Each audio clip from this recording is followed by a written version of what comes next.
नमस्कारू मिगेल नाव सीमा आणि आजी आम्ही दावाले गुरुवर्याले आणि आमगे मलगडाल पुरा उडगासकोनु हे एपिसोड स्टार्ट करूया. लास्ट एपिसोडांतू चॅप्टर नंबर 5 आणि श्लोका नंबर 1 to 6 तुम्ही ऐकलेलंस. ह्या एपिसोडांतू तुम्ही चॅप्टर नंबर 5चे 7, 8 आणि 9चे श्लोकाचे अर्थ ऐकताचे.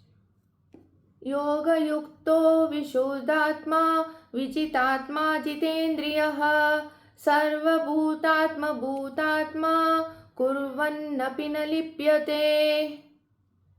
The karma yogis who are of purified intellect and who control the mind and the senses see the soul of all souls in every living being. Through performing all kind of action, they are never entangled.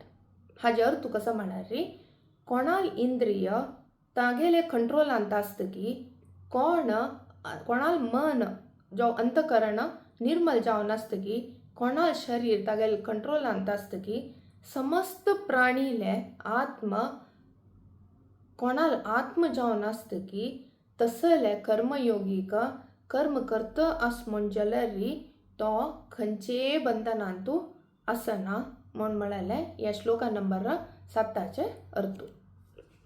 Next आम्ही shloka number 8 आणि 9 आजे अर्थ पळया. नैव किंचित करोमीति युक्तो मन्येत तत्त्वदेत प्रश्नन् शृण्वन् स्मृशन् जिघ्नन् अश्नन् गच्छन् स्वप्नन् श्वसन् प्रलपन् विसृजन् गृह्णन् उन्मिषन् निमिषन्नपि इन्द्रियाणीन्द्रियार्थेषु वर्तन्त इति धारयन्.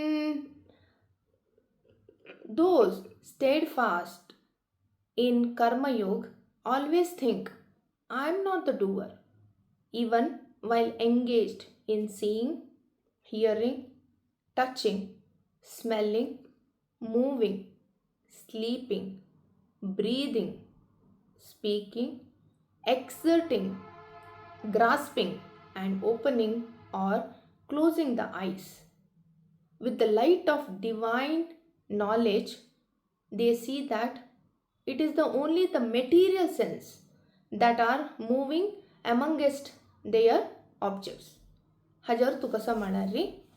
सो तत्व अर्थ कोण घेतिल्ले सांख्य योगी पळयत आस्त म्हण जाल्यारी ऐकत आस्त म्हण जाल्यारी आपडत आस्त म्हण जाल्यारी हुंगत आस्त म्हण जाल्यारी खात आस्त म्हण जाल्यारी पळयत आसतानाय घेत आसतानाय उलयत आसतानाय हाकचे मुतूचे करतानाय त्याग करतानाय निद्दून आसतानाय श्वास घेवन श्वास सोडतानाय दोळ मुचून दोळ सोडतानाय तागे सगळे इंद्रिय त्या इंद्रिया विशयांतू मात्र वर्तन करता.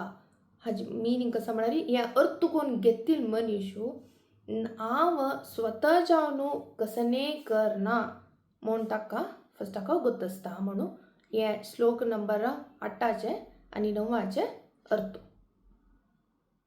हे इतले सांगून हांव ह्या एपिसोडाचे हांगाची कंप्लीट करता. मुखारचे एपिसोडांतू आम्ही 10, 11 आणि 12चे पळया. धन्यवाद.